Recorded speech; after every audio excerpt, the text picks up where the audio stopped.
Salty as fuck, bro. I literally just recorded this whole video, bro. I literally just did this shit. Got all the way to the end, no audio. So, you know, just being human, I ain't really in the mood to do this shit again. But I'm about to do it again, though, man. Get a little motivation, man. Like my nigga Trippy, man.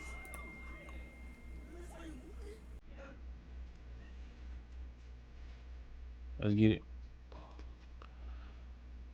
Let's get it. All right. Let's get it. Gotta make sure it's recording shit. Goddamn. All right, let's go. Um,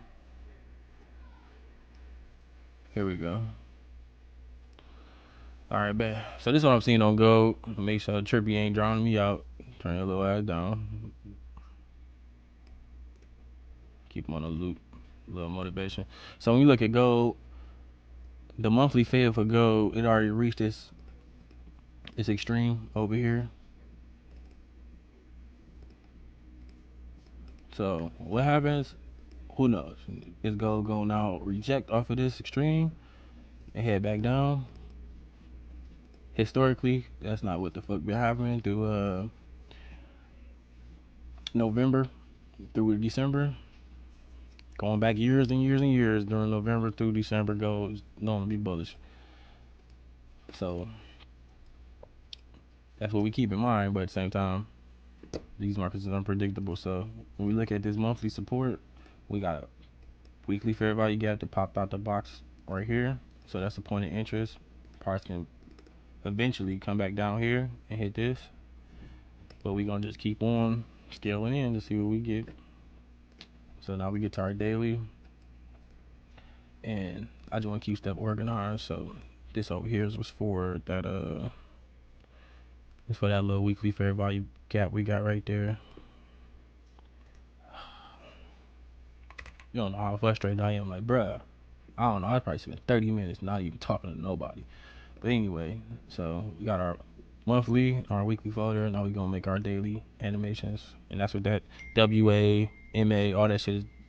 Monthly animations, weekly animations. So now we about to do our daily animations, and we just drawing our highs to our lows, all the way to where price is currently at.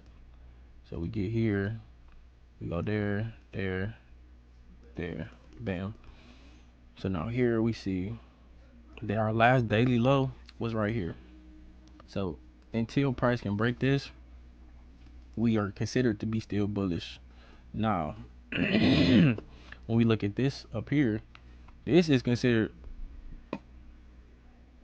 to be, it could be a potential start of sellers coming in to break this and continue down to that weekly fair value gap, or this low right here can be turned into liquidity and price can use that shit to continue to go up. Now we get indications that it potentially could go up. It's really like in a zone where it's consolidating. To be honest, it's not really making a decision, because you can see that price is literally rejecting off this monthly extreme. So I don't know if that's just gonna allow it to say, okay, we bounced off the monthly extreme, now we about to go create some more highs type shit for real, or when we scale in, hold up. So off this weekly, I like to take this doji and draw my highs and my lows.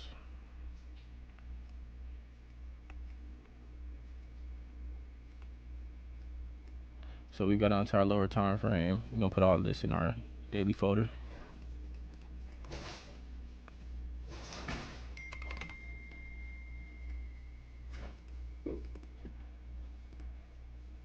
And right here you see you got a 4 hour fair value gap that popped out of that box. So I'll potentially be looking for price to be reactive to this if it's enough to send it back down to that weekly fair value gap. We don't know yet. So all we can do is trade what price is showing us. So I'm just drawing these 4 hour zones that price could potentially react to and reject off of to send us back to the downside. Now, I'm gonna show you the potentials of what the market can do. All right, let me erase this. Boom. Now we got one more detail that we missing on our daily. Didn't make all of this make sense. Which is this other zone right here.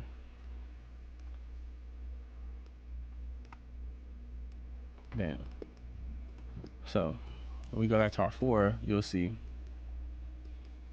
that prices in between two 4-hour fair value gaps. That's why you getting consolidation going on. Where it look like it's just moving sideways instead of up or down due to this fair value gap that popped out of this daily box.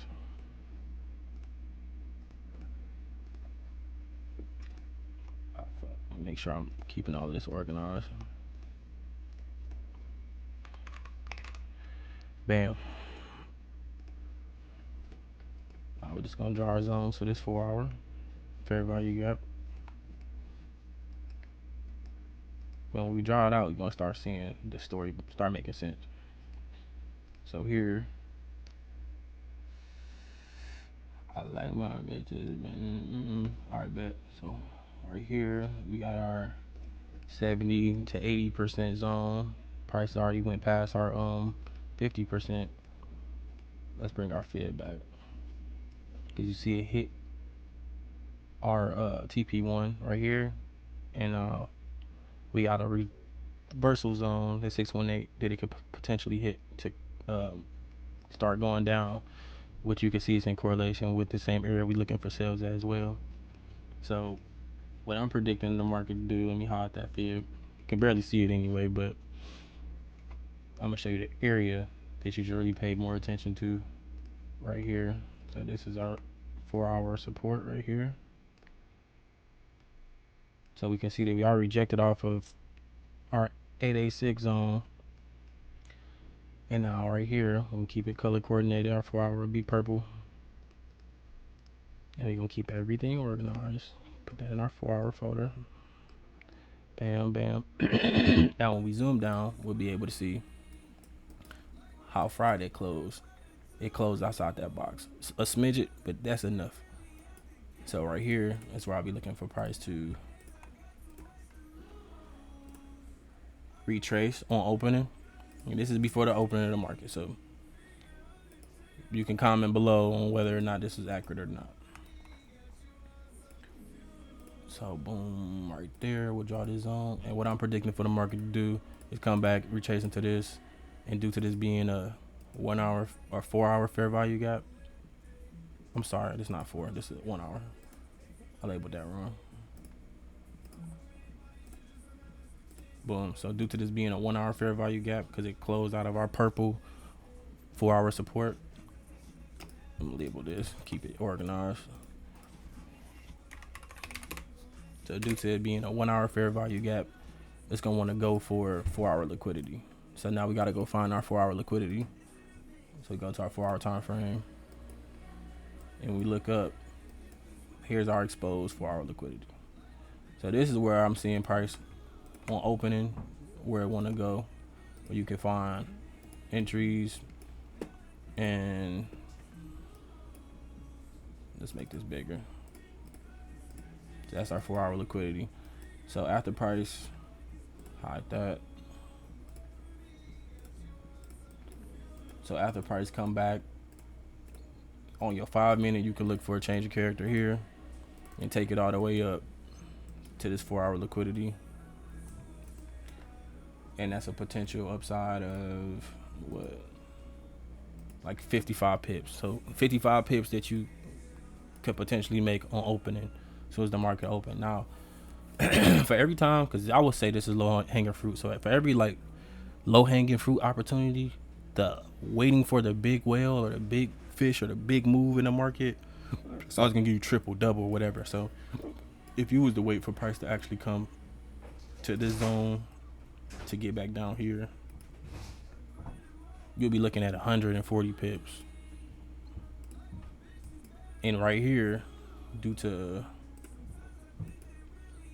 going back to our daily, due to this zone essentially being, it's really gonna be down here. So I'm looking for that zone that I just had that area going to for that to get blown through.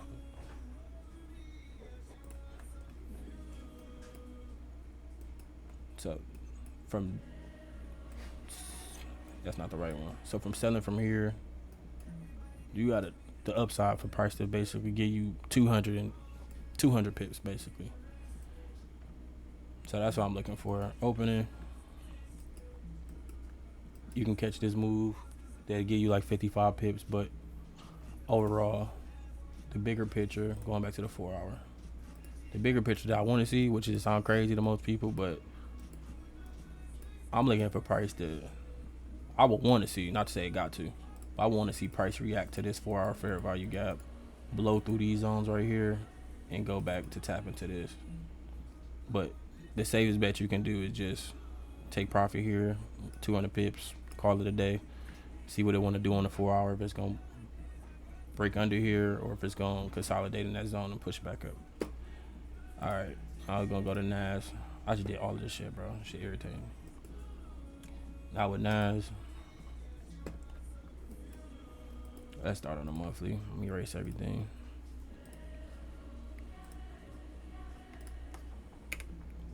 Y'all still with me?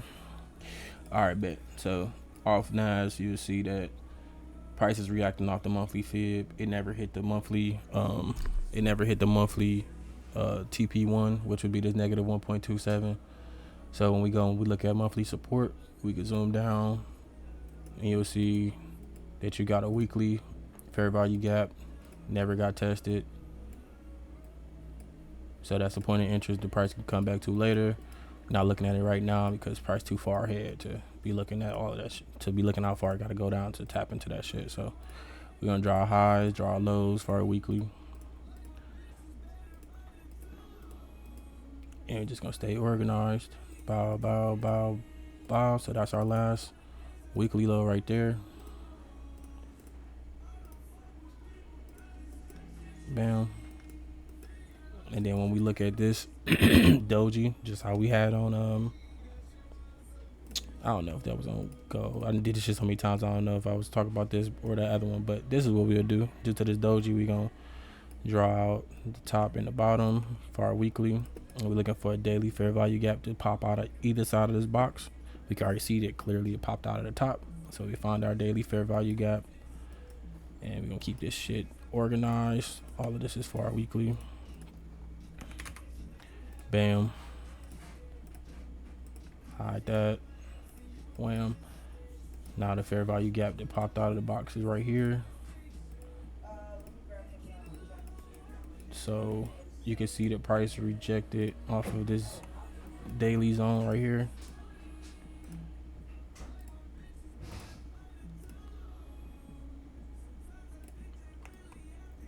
And I teach all of this in my Telegram group, so just hit the link in the bio, you know what I'm saying, and you'll be able to learn live. And it's still a growing group, so ain't like, you dealing with like a Q Banks or some shit where motherfuckers ain't gonna reach back. Not to say that they don't, but yeah, it's way more intimate just because it's not as many people in there. So from here, you see that the daily candle, the daily fair value gap was hit, rejected. You would have found your entry off that 1 hour. Bam. We rolled this up. I caught this whole move. Rolled it up. But due to it being a daily fair value gap, it's going to want to grab weekly liquidity. So we go to our weekly. You can see that weekly liquidity was grabbed. Bam. Or it's getting grabbed, but it closed above it. So after weekly liquidity get grabbed, it's going to want to find a daily fair value gap. Now, that means the price can come back down and retest this 5618 because it never got tested. It just went to the 886. So it can reject off of this and then continue up. Or, gotta get a little messy to show this part. Or we'll stay on our weekly. I'll just use this for real. I don't need this no more. So it can look more cleaner. And we'll just take this weekly previous high, and it'll be a weekly previous high. So we'll be looking for a daily fair value gap to pop out of it, and that put us right here. So this is the potential entry that you can be looking for when price opens back up. A rejection back here. Bam. Bam. So price can come back here. Find rejection. And then your TP1 will be there. 2 will be there. 3 will be there.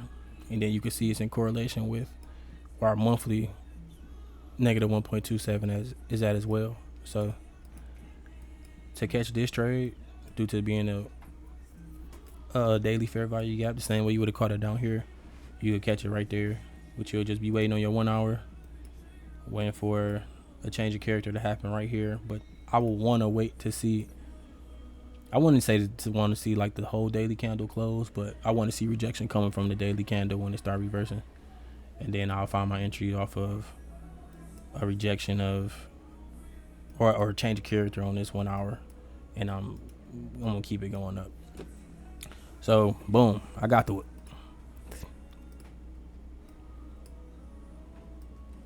Hold up. All right, bet. So I got through it. That was my second time doing it. Way smoother, way quicker than it was the first time. But boom, y'all want to join the Telegram group just to learn more. If you're interested in trading, I'll be on there teaching. I'll be on there just giving you more insight to how I see the market, which I feel like it's a very valid and easy way. It's just a lot of organization, a lot of color coding, just putting your stuff in your folders, and it's a lot of more stuff to learn. But at the same time, I'm down to teach. I'm down to take you through your trading journey if that's something that you're interested in. So you can hit the link in the bio. And yeah, just let me know. I'm out, man.